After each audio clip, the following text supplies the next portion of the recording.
Do we trust the will of China and Brazil? Do we trust the will of China and Brazil?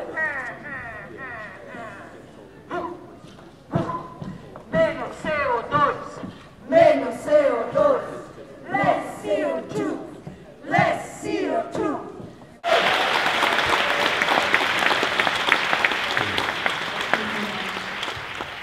Thank you, everyone. It's great to be here. I wish I was wearing a ball gown for you, but it wasn't appropriate attire for the Bella Center, where I just came from. But I'm glad to be back at Klima Forum, where I always feel much, much more comfortable. I want to tell you something, which is that I'm a little angry about something. And these are the Angry Mermaid Awards, so I hope you don't mind if I tell you about why I'm angry. I'm angry because I just found out just before I came on stage that a key organizer for Reclaim Power for the march tomorrow, Tajina Muller, who many of us know, was just arrested by the police. He was speaking on this stage here not too long ago, and for me, he's actually the reason why I came to Copenhagen for this 2 weeks of activism. So it seems that the Danish cops believe that they can stop this march by taking out a few figureheads. And I think it's very important to show them that they're wrong.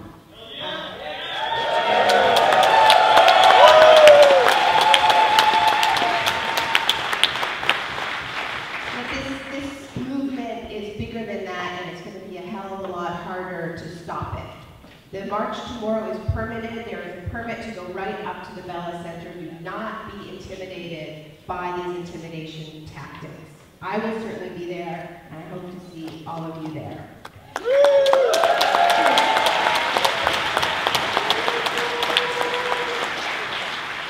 The theme of tomorrow's march is a rejection of false solutions and a proposal of real solutions. And that's, in fact, what we've been talking about here at Klima Forum now for almost a week and a half, and we're going to keep talking about it all week. Defining those false solutions, talking about why they don't work, talking about why in so many ways it's not just that they don't solve the climate crisis, it's that they make it worse.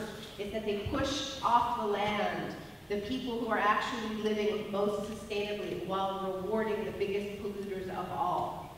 So we have defined that, and I think at this point we understand it.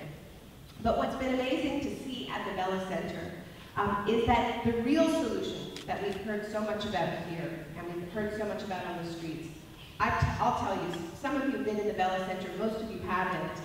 Those real solutions are not on the agenda in the Bella Center. There are sessions about how to adapt to climate change, about how Bangladesh can adapt by building boats. There aren't sessions about how to tax the windfall profits of the oil industry.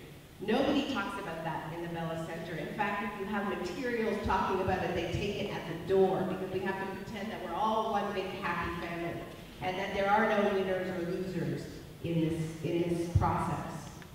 So we don't hear about windfall taxes on the oil companies. We don't hear, except when activists have surprise demonstrations about the growing call to keep the tar sands in the land in Canada. We don't have sessions, and I looked for them, believe me, about the need to radically revamp intellectual property laws. We talk about technology transfer, but we don't talk about how it's actually going to happen. It's all these market-based solutions.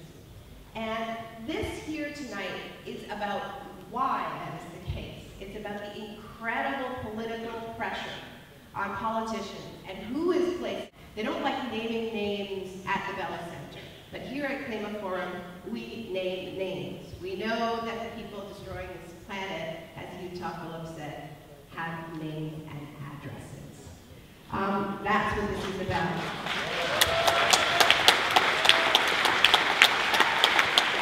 The other thing is, I know you know, at the Bella Center, they hand out an award every day for the governments that are being the most obstructionist. They call it the fossil award. And my government, Canada, has won, and I'm proud of that. They deserve to win. The United States has won a few times. The European Union has won. But it's always just the governments. The corporations and the lobbyists don't win. So what this award is about is the fact that it's time to out the people behind the politicians. Our job is to follow the money. We don't win this battle without talking about power and without talking about money. So, these pressures that we're not supposed to talk about in the Bella Center are why the negotiations have fallen apart. And why really the only hope at this point for a deal is if the US and Europe successfully twist the arms of the developing countries and now to force them to sign a deal that is against their interests.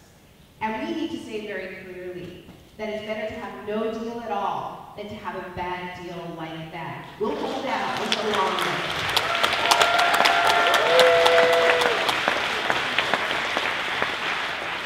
So that's where the real power is, right? I mean, you know that these are the lobbyists that have bought off the US Congress. And why did this conference fail before it even began? Because we were all fed this line that there's no way the US Congress will pass serious climate legislation, which means that Obama can't come here with a real offer.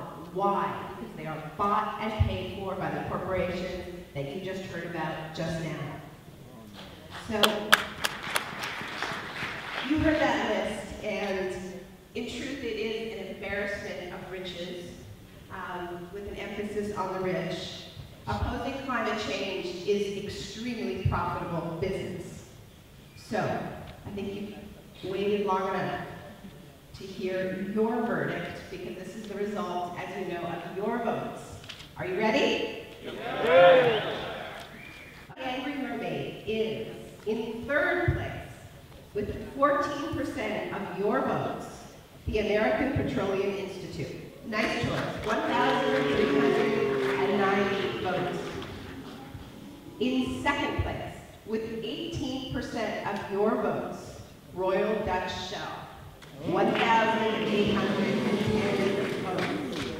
Another very, very solid choice. Are you ready for the first place? With 37% of your votes, Monsanto.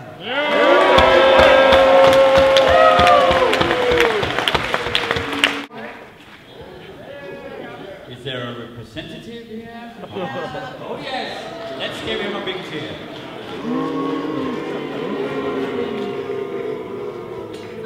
Thank you very much. Would you like to say something? Yes, of Yes, course. but that's not going to happen. I think that's it, right? That's it. That's Ladies it, and gentlemen, everybody. Naomi Klein. Thank you.